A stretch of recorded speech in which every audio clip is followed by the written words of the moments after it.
And I have a different take on that. I don't fault haters for hating.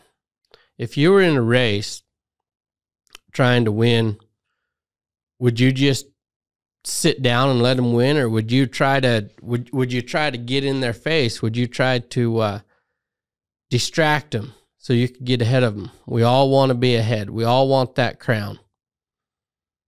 Haters are just wanting the crown as well. And I've had a lot of time to think about this. I have a close relative who I thought was really great on. We were friends. We're not super close. We've done business back and forth. He kept his word. I kept my word, paid him everything, and he delivered on time and everything. Come to find out, he's behind the scenes hating on me. And I just pondered on that, like, what's going on? Like, he's out there telling me I'm not a man of my word, all that. And the only thing, it's so out of characteristic, I would think, for him out there to say that. But after a lot of thinking about it and talking to a few people that are more closer to him and getting some insight, he just wants to do what I'm doing. He just wants to be more successful than me. He's trying to distract me, and like you would if you were in a race. Like poker.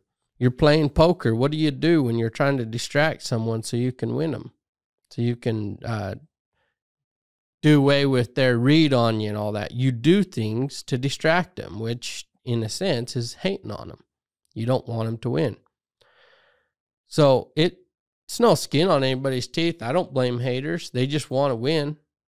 They're trying to distract you. They're trying to distract me from winning. That's a great way to look at it and not hate back. You can either hate back, ignore, or understand. This is them trying to distract you from obtaining that crown, being the king of the room. They're just trying to get that before you. Truth of it is you're already ahead, or they wouldn't be hating on you. You're already closer to that crown than they are, or they wouldn't be focused on trying to distract you so you don't get the crown. Give them time to catch up.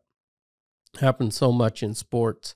You watch in the NFL, you watch in any sport that different players off screen, off the sport, they love each other most of the time. They get along, they party. Even Kansas City offensive players will party with 49ers defensive players off screen, but during the game, they're fighting.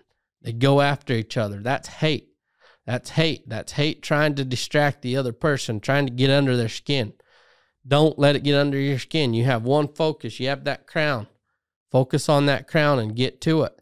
Don't let the people that are trying to get there and their hate, don't let them distract you. Don't let them get in your head.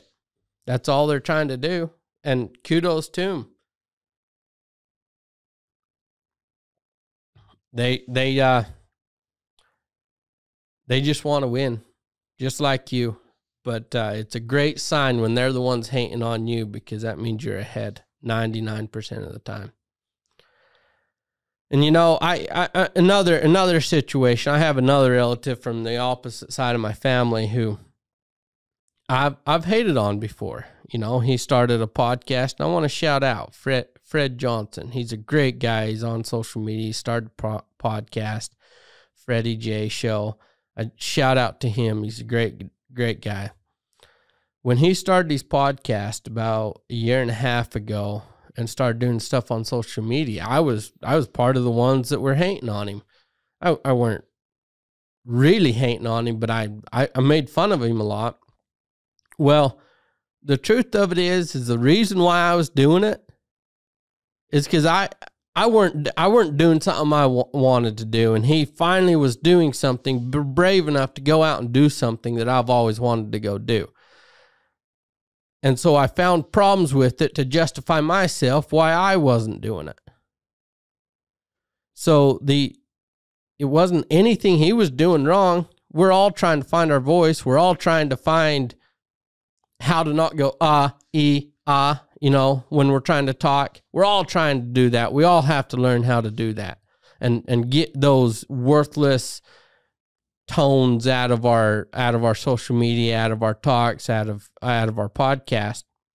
One of the biggest things that was hard for me knowing Fred back then when I was hating on him was how to ignore that part and just listen to his points.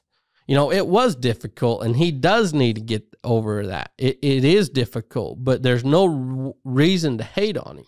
How many of us did I ever call him up as a loving brother, as a friend, egging him on? Dude, listen, if you could just focus on getting this and this and this out, dude, your podcast would be the best. I don't know if he's ever had that. We just choose to sit back and hate on him for it instead of helping him out. Listen, people want our feedback. Successful people want feedback. That's what improves us all, is feedback. And just behind the scenes hating and spreading word about hate, that's not feedback. That's hating. And, you know, I admire old Fred. He's doing really great. He's getting quite a following, and he's focused.